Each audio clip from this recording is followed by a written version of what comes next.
Tony Robbins is the biggest, the most famous, and the most effective communicator in the world. He has helped a lot of people change their lives, me personally as well.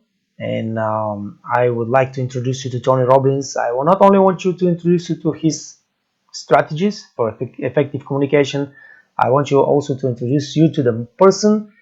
Make sure that you write the name down, Tony Robbins, and check it out in YouTube or anywhere else, and you will see what kind of amazing person this guy is, and listen to him, and it will be a life-changing event. My name is Ned, and I'm training young people to become great waiters from Las Vegas to Dubai and beyond for many years now. If you're new to the channel or you have not subscribed yet, please do so now so you stay in the loop and of course you support our efforts.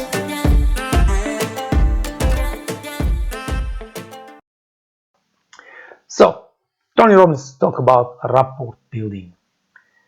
Build rapport with your guests through genuine conversation. Establish this connection by showing interest in their preferences and needs. So when you go into the guests, you always ask, we're not robots. How was your day? Welcome to the restaurant. My name is so and so. How is your day so far? Everything is fine? Yes, everything is fine. No, maybe nothing is fine. Maybe something is fine, something is not fine, and you get information immediately, and then you get genuinely interested in their. Let's say they have a problem.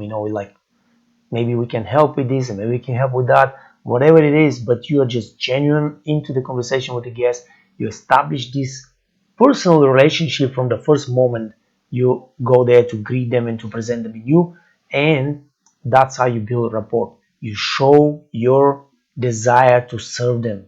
You show that you are there to make their evening amazing. So ask open-ended questions about their dining preferences. They have maybe the thyroid allergies or whatever, but test, and then you recommend based on the knowledge that you just received from their answers. Okay, now if you have the guest name, make sure you use it. Even if you don't know the guest, but they have reservation and this is table 12, that Mr. Smith made the reservation. All right, you can approach the table and you can use the Mr. Smith name because you already know that this is Mr. Smith with his wife and kids or whatever sitting on the table. And to make 100% sure, before you use the name, you can stop by the host or the management and ask them if that's Smith's family on the table, because we don't want to make mistake with the names. We want to make sure that we are using the right name the guest has. And then of course, if you know the guest, of course you can use the name freely and make it specific for that guest. Like Mr. Smith, I have a fantastic daily special today that I know you will love, because yesterday you gave them the great service and you talk about it and you learn about their preferences, and today you got things that he was telling you yesterday that he loved to eat this kind of food on this and this, and now you are really into providing special detailed service to this exact guest.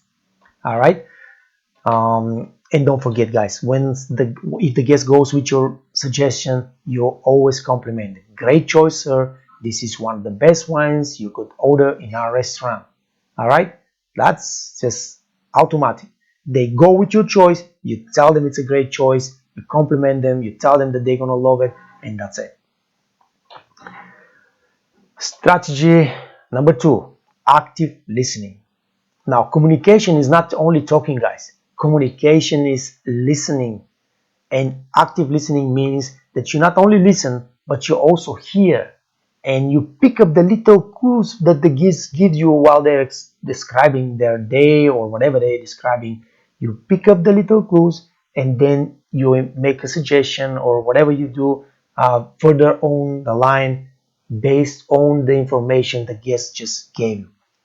So when the guests express their preferences or mention past time experience, you listen actively, you understand, you make a mental note, and then use this information and personalize their experience.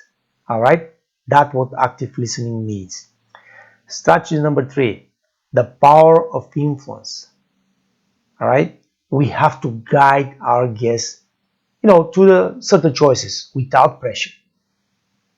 I have many cases. The guest has ordered something really heavy as a food, and I bring the menu. They don't want no recommendations. They choose a wine, and the guest goes like that. Oh, we're gonna have this wine here, and he chose something that absolutely does not match with whatever they have ordered. And I understand, because he's pointing and he's reading the name and he has difficulties pronouncing the name, that he doesn't know what kind of wine he orders, right? And now he looks at me and in ask for my confirmation. Is that okay? Is that would you suggest this wine? What I'll say, I'm not gonna say no, this is terrible choice, sir. Not a chance. I will say, well, it's fine, sir. This wine is fine. All right. But once you say like that, it's fine, sir. This wine is fine. He immediately understands that something's not fine. All right. And we're gonna talk about this kind of moment when we are anticipating guest needs, and we're gonna talk about in the other lessons.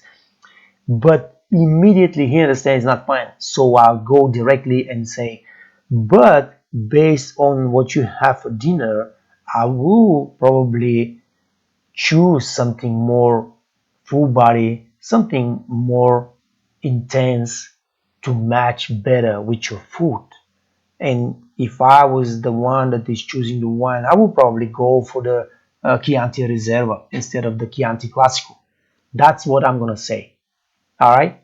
And you know the guest will make a decision for themselves, but he knows that you know the wine is better than him, and because you already explain why would you do this, because it's going to match better with your food, it's very highly likely that he will go with your suggestion.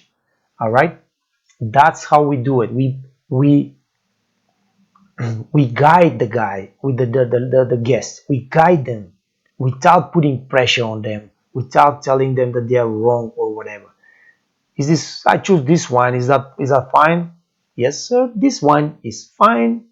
Yeah, but if I may base my recommendations on your food today, I will probably go for the Chianti Reserva or whatever you have chosen that match better with their food. Sell the difference. Now, the same example, you tell them I will probably go for the Chianti Reserva. Now, you see the Chianti Reserva is $75. Chianti Classico is $50. All right? So it's $25 more expensive. You don't tell the guys this wine here that is $75. No.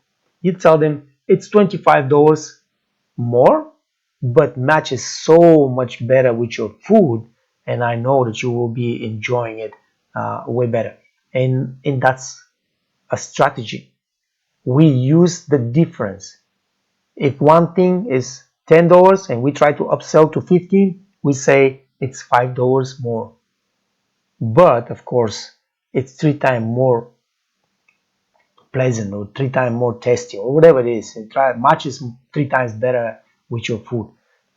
You give them the reasoning behind, but use the difference, not the full price of the item that you're trying to upsell. And now the last strategy is only for somebody who wants to really become top of the world. All right. This strategy is used in hostess negotiations, in high level sales pitches and everything like that. It's called neuro linguistic programming.